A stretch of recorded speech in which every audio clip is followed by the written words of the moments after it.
subhanallah ya, hari Ahad orang barangkali ada yang bertamasya, ada yang liburan dan sebagainya, antum memilih untuk mendekat kepada Allah Subhanahu wa taala. Allah berjanji di dalam Al-Qur'an, siapapun yang beramal soleh ya, orang yang beramal soleh, laki-laki ataupun perempuan ya, selama dilakukan karena Allah, fala yuhyiyannahu hayatan thayyibah, maka Allah akan merubah kehidupannya menjadi lebih baik lagi. Okay? Dan ciri pertama kebaikan yang menjadi nilai kebaikan di mata Allah dan Rasulnya, ternyata bukan meningkatnya harta. Perhatikan ya, bukan meningkatnya harta, bukan bertambahnya kedudukan, tapi ciri pertamanya disebutkan oleh Nabi, may yuridillahu bihi khaira yufaqihuhu fiddin. Siapa yang diinginkan oleh Allah untuk berubah menjadi orang yang lebih baik dalam pandangan Allah dan Rasulnya, ciri pertamanya yufaqihuhu fiddin, maka Allah akan pahamkan dia mengenai urusan agamanya. Allah akan berikan dorongan, dimotivasi agar dia mau belajar tentang urusan agamanya. Subhanallah. Jadi, kalau misalnya antum ini para ayah ya, bisa bertambah harta, itu belum tentu baik kalau kita jauh dari Allah. Bertambah meningkat kedudukan, ibu punya suami ya, promosi jabatan suaminya, meningkat kedudukannya, tapi semakin jauh dari Allah. Salatnya tertinggalkan, tidak konsisten lagi ibadahnya, baik ya, Jumatnya jadi terlambat, itu belum tentu tanda kebaikan.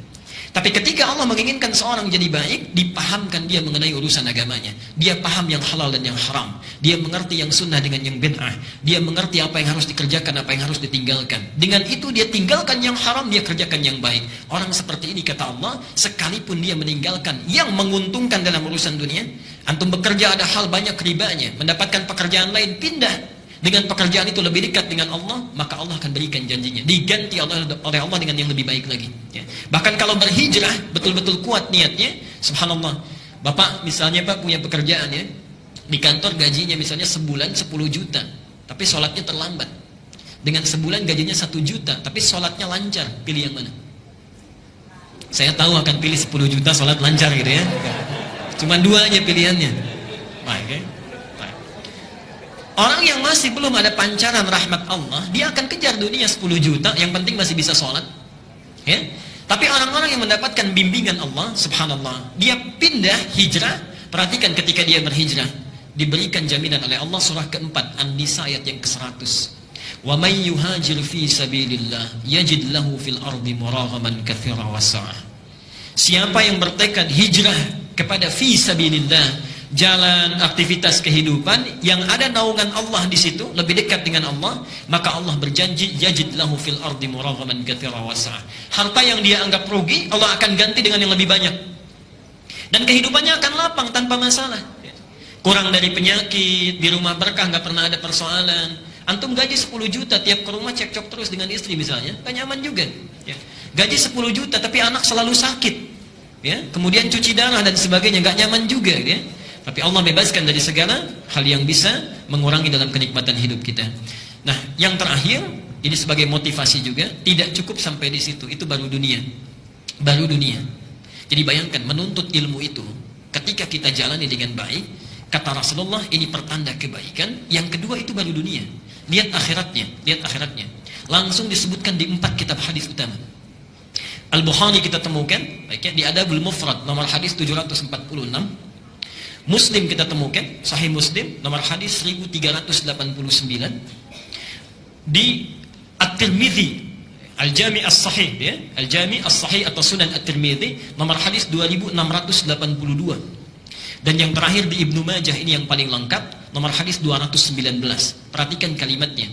Man salaka tariqan yaltamisu fihi ilman sahhalallahu lahu tariqan ilal jannah. Subhanallah.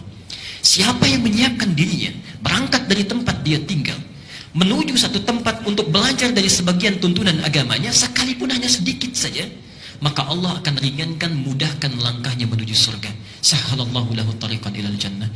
Ibu dan bapak sekalian, saya tidak henti-hentinya mengingatkan, hadis ini diambil oleh seseorang yang menempuh jalan dari Madinah ke Syam.